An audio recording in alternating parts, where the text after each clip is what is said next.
you're watching the Ruslan Belov channel, and today we'll discuss the situation in Ukraine as of May 31st, 2025. A large number of events have taken place today, so let's get started. A German newspaper reports that, at present, the Ukrainian side is completely unable to do anything to slow down or stop the Russian army. Let me remind you that over the past few weeks, the Ukrainian armed forces have been actively redeploying reinforcements and units from the Sumy direction toward the settlements of Pokrovsk and Kostiantynivka in an effort to stabilize the front and prevent a breakthrough by the Russian army in the area of the N32 highway. Over the past few days, the pace and number of reports from this section of the front have noticeably decreased. Apparently, the redeployed Ukrainian units have either managed to slow down or halt the Russian advance, or the Russian side has independently decided to advance more cautiously or safely to preserve manpower.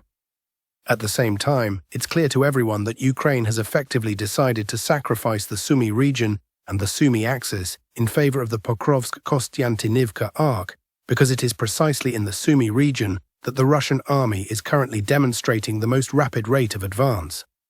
So let's now focus more closely on the situation in the Sumy region. Today, the Ministry of Defense of the Russian Federation and the Sever, North Group of Forces, report significant advances by Russian units along the line from Vladimirovka to Kostiantynivka and Pisarivka. According to the Sever Group and the Russian Ministry of Defense, over the past 24 hours, the Russian army has fully cleared the settlements of Alexeyevka and Vodolaki. However, as of May 31st, no footage of objective control has yet been published to confirm this information. For now, we are adjusting the map based on the reports from the Ministry of Defense and the Sever Group. Some independent sources and cartographers are also making updates to their maps toward the settlement of Kondrativka. As for this direction, the Sever Group confirms very heavy fighting, with Ukrainian forces taking losses, although without any confirmed map adjustments so far. Let's compare the maps by date. Here's how the map in this area looked by the end of May 30th, 2025. At that point, Vodolaki was still considered contested territory. Alexeyevka was fully under Ukrainian control. These objective control images were published showing that a temporary deployment site of the Ukrainian armed forces in Alexeyevka was destroyed by a FAB strike. And now, based on reports from the Ministry of Defense and the Sever Group, though again without objective footage, substantial adjustments are being made. It's possible that in the near future, the Russian Ministry of Defense will publish video footage showing Russian flags in these settlements. But for now, the offensive continues. Today we also received updates from the settlement of Yunakivka. According to several reliable sources, by the end of May 31st, 2025, Russian forces had taken control of at least 50% of Yunakivka, and the offensive is ongoing. Once again, I remind you that the German newspaper Bild states that Ukraine is currently unable to stop or even slow the Russian advance, and this appears to refer primarily to the Sumy direction. However, there is a very important factor to consider here. The main problem for the Russian advance is the vast forested area located between the city of Sumy and the Russian-Ukrainian border. We're talking about this massive forest zone. If we look at the entire history of the special military operation and how fighting has unfolded, the Russian side has now reached the largest forested area it may have to engage in combat over. If we recall earlier phases of the special military operation since 2022, active combat took place in wooded areas near the city of Izium, and now it's taking place in the Serebryansky forest, and both of those forests are much smaller than the one currently in front of Russian forces on the way to Sumy. There's a high probability that, based on what we're observing now, the Russian side will avoid engaging directly in this forest. It seems they will attempt to bypass it from the flanks. At least, that's what the data from Ukrainian sources suggests. According to those Ukrainian sources and other insiders, the Sumy Regional Administration has decided to evacuate 11 settlements. The evacuation zone is primarily located to the northwest of the city of Sumy, approximately in this area. There may be several reasons for the evacuation. The first possibility is that Ukraine plans to deploy a large number of its units here to stabilize the front and create an artificial defensive line. This area lacks forest cover, it's mostly villages, which may soon be filled with troops. Alternatively, it's very likely that as soon as the Russian army reaches the edge of the forest and blocks it from the north, it will try to flank Sumy, entering the evacuated area and eventually striking the city from the north and northwest, avoiding direct combat in the large forest zone. If the Russian side is indeed planning to bypass the forest from the north and northwest, then it's highly likely that in the near future, an offensive will also begin from the southeast of Sumy to bypass the forest from that side as well. Simultaneous offensives from the northwest and southeast could allow the Russian army to cut the main railway lines running from Kiev in the northwest and from Kharkiv in the southeast. In doing so, Sumy could be encircled or placed in an operational cauldron. Again, it's difficult to say whether the Russian army is planning such a deep push into the Sumy region, because, as a reminder, the Russian leadership has not set the goal of fully clearing the Sumy region. According to the President of the Russian Federation, the initial goal is to create a security buffer zone that may extend no deeper than 10 to 15 kilometers. Next, we move to the Kharkiv section of the front, where combat intensity also remains very high. Russian artillerymen and FPV drone operators are active from the settlement of Kazacha Lopan, north of Kharkiv, as well as near the settlement of Byli Kolodyaz, located to the northeast of Kharkiv.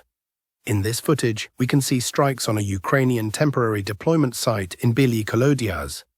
This area features high-rise buildings packed with various equipment, including communication systems, which have been targeted by FAB bombs and missiles. It seems that the Russian side is now trying to destroy communications in the Vovchansk sector to facilitate a future crossing of the Vovcha River, possibly in the very near future. At the same time, the Russian army is maintaining the pace of its offensive in the far northeastern part of Kharkiv Oblast. Today, additional territorial markings are being made near the settlement of Stroivka. This information is being provided by neutral cartographers.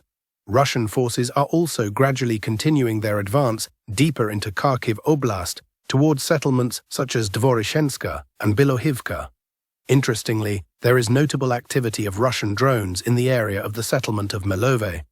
This is yet another section of the front line running along the state border. It's possible that a flanking strike is being prepared in this area in order to split the entire northeastern section of Kharkiv Oblast into several parts. In other words, a strike from this direction might aim to divide the northeastern area of the region into several segments that the Russian army could then deal with separately. Currently, there is extremely high combat intensity around the settlement of Kupyansk. Today, additional details emerged regarding yesterday's breakthrough and incursion into the northern outskirts. As a reminder, yesterday several pro-Russian sources reported that, according to the Russian Ministry of Defense, the Russian armed forces had entered a gas station in the north of Kupyansk after clearing the settlement of Kondrashivka. Some cartographers marked these facilities as being under Russian control. Today, more details were released regarding fighting in the northern Kupyansk sector. According to certain experts, Russian units advanced not to the previously mentioned gas station, but to another one in the area.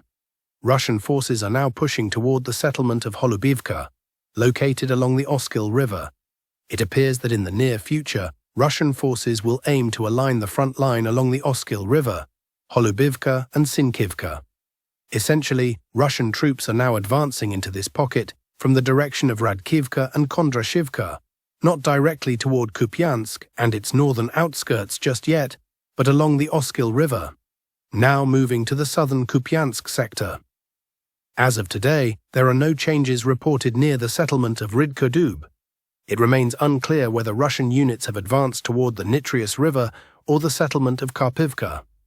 Recently, the first objective control footage has been published showing FAB and RBK 500 cluster munition strikes on Ukrainian positions near Karpivka and along the Nitrius River. It is possible that hostilities are already underway on the Russian-controlled side of the Nitrius River, and initial adjustments to the front line may occur soon. Next, we turn to the Siversk sector. Today, there is significant activity in the triangle formed by Siversk, Serebryanka and Verkhnyo-Kamyanska. Numerous artillery strikes have been reported on forward Ukrainian positions, FPV drone operators and strongholds. A new offensive towards Serebryanka and Hryhorivka may be imminent. Over the past 6 days, No major developments have been reported here, only high artillery and drone activity. Now we move to the Kostiantynivka sector, where fighting is ongoing along the entire line of contact, from the settlement of Chasiv Yar to the N32 highway. Let's begin with Chasiv Yar. Some pro-Russian experts report that Russian forces have advanced in the Shevchenko neighborhood. According to them, the Russian army has significantly expanded its zone of control and now almost completely controls this area. If we summarize the approximate areas marked by certain cartographers, the Russian army currently controls around 80% of Chasiv Yar. The areas still held by the Ukrainian armed forces include the Yuzhny southern district, the Zemlyanki district, the Czech No. 2 industrial zone, and roughly 50% of the Shevchenko district. Ukrainian troops have withdrawn from the central part of the city, and there is now a high probability that within the next few days or perhaps a week, Russian forces will fully capture Chasiv Yar. This would mark the beginning of direct combat for the town of Kostiantynivka. A bit further south, near the Kleban Beek reservoir, the Russian armed forces continue clearing the settlement of Zoria.